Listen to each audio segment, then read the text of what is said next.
бо арзи салом ба ҳамаи ҳаводорони назми оламгири ҳофиз лисонул ғайб. ёдбуди яке аз бузургтарин устодони каломи бадеъ, шоири инсонпарвару суханвари малакутӣ, ҳофизи шерозиро аҳли тараққипарвари ҷаҳон дар қитъаҳои гуногуни дунё бо эҳтирому муҳаббати бузург пос медоранд. шоирони мовароунаҳр ҳанӯз аз замони зиндагии ҳофиз мухлису мӯътақиди ин сухансарои ширинкалом буданд. аз сухани ӯ, аз ғазалиёти ҳаловатбахши ӯ таассур мегирифтанд ва аз маъниҳои баландаш баҳраи маънавӣ мебардоштанд. ашъори ҳофизро дар мактабҳои тоҷикӣ аз айёми туфулият то давраи камолоти донишу фазл мехонданд. ҳатто дар сари гаҳвораи кӯдакони навзод дар баробари китоби қуръон девони ҳофизро мегузоштанд. имрӯз низ каломи бузургу осмонии ҳофизи ширинкалом дар ҳаёту маданияти халқи тоҷик мақоми шоиставу носутурданӣ дорад. аз устодони назми мо Садриддин Айнӣ, Абулқосим Лоҳутӣ, Байрав Сулаймонӣ, Мирзо Турсунзода, Лоиқ Шералӣ ва дигар шоирони насли ҷавони адибонамон аз мероси манзуми ин шоири бузург баҳра мегиранд. ба ашъори ӯ тазмину назира, тахмису ҷавобияҳо менависанд. девони ашъори ҳофиз ва мунтахаби ашъори ӯ борҳо ба ҳуруфоти имрӯзаи тоҷик ба таб расид. аввалин мунтахаботи ашъори ин шоири пуровоза ҳанӯз соли 1940 ва сипас соли 1951 бо сайю эҳтимоми эроншиноси маъруф профессор Болдырев ба таб расид. сипас мунтахаби девони ҳофиз, ашъори гузидаи ҳофиз ва ниҳоят девони ҳофиз, куллиёти ҳофиз борҳо дар тоҷикистон интишор гардиданд.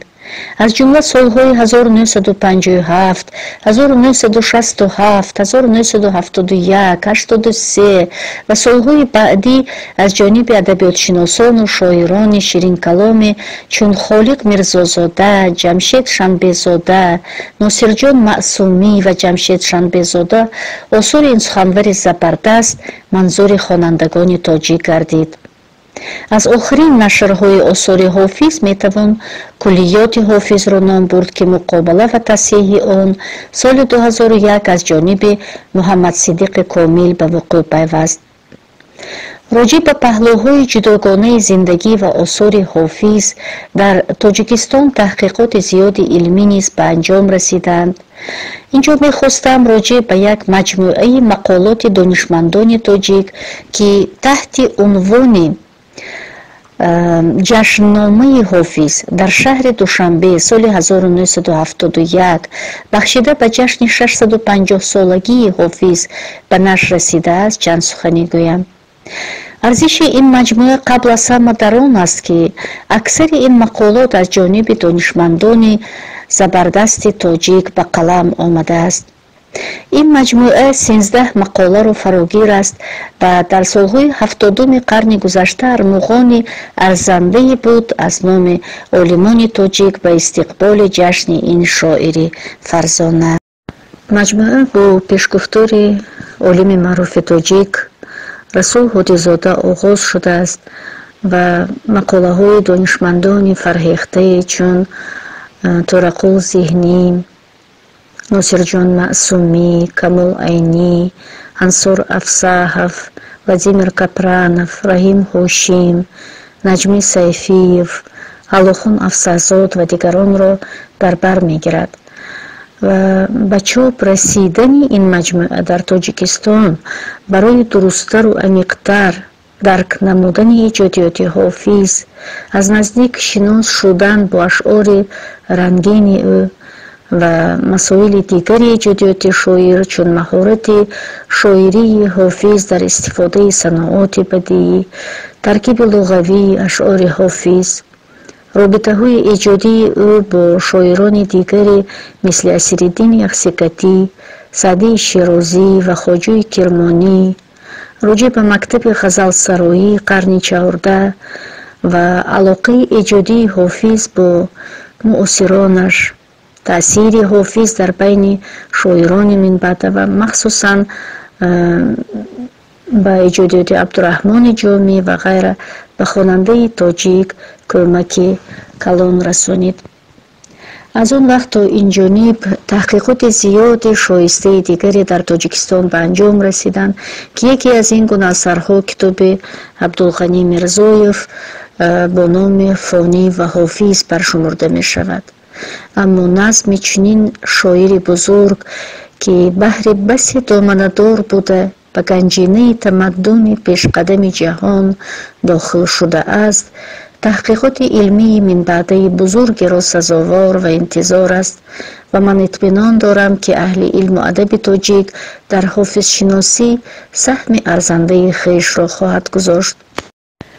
زیرا چنان که شاعر قرن 19 آلمانی گیوته پس از آشنایی پیدا کردنش به ایجادیات حافظ نوشته است: ای حافظ، سخن تو همچون ابدیت بزرگ است، زیرا آن را آغاز و انجام نیست. کلام تو چون گنبد آسمان تنها به خود وابسته است و نیمه غزل تو با مطلع و مقطعش فرق نمی توان گذاشت، چه همه آن در حد جمال و کمال است. تو آن سرچشمه فیض بخش شعر و نشاطی که از آن هر لحظه موج از پس موج دیگر بیرون می تراود. بیت زیر شرقشناسی، ادبیات شناسی زبردست هند شبلی نعمانی این فکر گیوته را تأکید کنان تصدیق می کند: گر خداوندی هوس داری در اقلیم سخن، بندگی حافظ شیراز می بایست کرد. در عصرهای 16-17 در خطه بهشتاین کشمیر که یکی از مرکزهای شعر و ادب فارسی در سرزمین هند گردیده بود، در این دوره عنعنه تتبعات و تضمینات همچون روش مخصوص شعر و ادب موجود و معمول بود و در همین دوره شاعرای حوزه ادبی کشمیر از فیض سخن سرآمدان بزرگ و پرآوازه گذشته به مانند مولانا جلال الدین رومی، شیخ عطار و نظامی و کمال خجندی و سنایی و سلمان سومجی و خاصتا حافظ شیرازی بهره‌ها برداشته در استقبال معنی و مضامین شعرهای جداگانه آنها کلام متعددی به نظم کشیدند. از جانب شاعرای حوزه ادبی کشمیر خصوصا نظم عالمگیر حافظ، معنی و مضامین اشعار حافظ استقبال گرم یافت و شاعرها در پیروی غزل‌های که برایشان الهام بخش و آموزنده بود اشعار بیشماری گفتند. از جمله غنی کشمیری از غزل مشهور حافظ که مطلعش اگر آن ترک شیرازی به دست آرد دل ما را، به خال هندویش بخشم سمرقند و بخارا را، استقبال کرده غزلی گفته است که مطلعش چنین است: جنونی کو که از قید خرد بیرون کشم پا را، کنم زنجیری پای خویشتن دامان صحرا را. البته به این غزل شاعران دیگری کشمیر به مانند صرفی کشمیری، خواجه حبیب الله حبی و دیگران نیز جوابیه نوشتند. در تتبع غزل‌های دیگری سرودند. از جمله صرفی کشمیری غزلی نوشته است که مطلعش چنین است: اگر گجرات و منزلهاش میبینی نمیخواهی، کنار جوی رکناباد و گلگشتی مسلا را. و یا خواجه حبیب الله حبی غزلی نوشته است با چنین مطلع: اگر روزی ببینم روی آن شاه خراسان را، به خطی وی خطاب بخشند به لعلی وی بدخشان را. بیت دومی آن چنین بود: به زلفی وی چی می بخشم که او خود صاحب چین است، به خال وی چی میبخشم که روم آمد مکان آن را. لازم به تاکید است که صرفی کشمیری در جوابیه های خود همچون شاعر مستقل ایجاد تظاهر نموده، هم در وزن و هم در معنی از حافظ خیلی زیاد استقبال نموده است. مثلا چند مثال ذکر میکنیم. حافظ گفته است خلوت گزیده را به تماشا چه حاجت است، چون هست کوی دوست به صحرا چه حاجت است. صرفی نوشته است خواهیم جان فروخت با یک غمزش، ولیک چون این هم از وی است به سودا چه حاجت است. و یا اگر حافظ گفته باشد یوسفی گم گشته باز آید به کنعان، غم مخور، صرفی می نویسد صبح وصل آمد به جای شام هجران، غم مخور، خواهمت روز سپردن جان به جانان، غم مخور.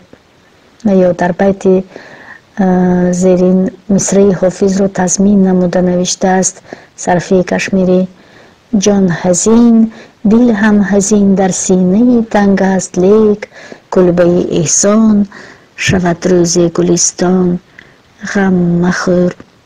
یا دو مصرع حافظ را چنین سنتورانه تضمین می کند از کشاکش های دهر افسرده ایم، ساقیا برخیز و در ده جام را، خاک راه عشق گردی شاد باش، خاک بر سر کن غمی ایام را.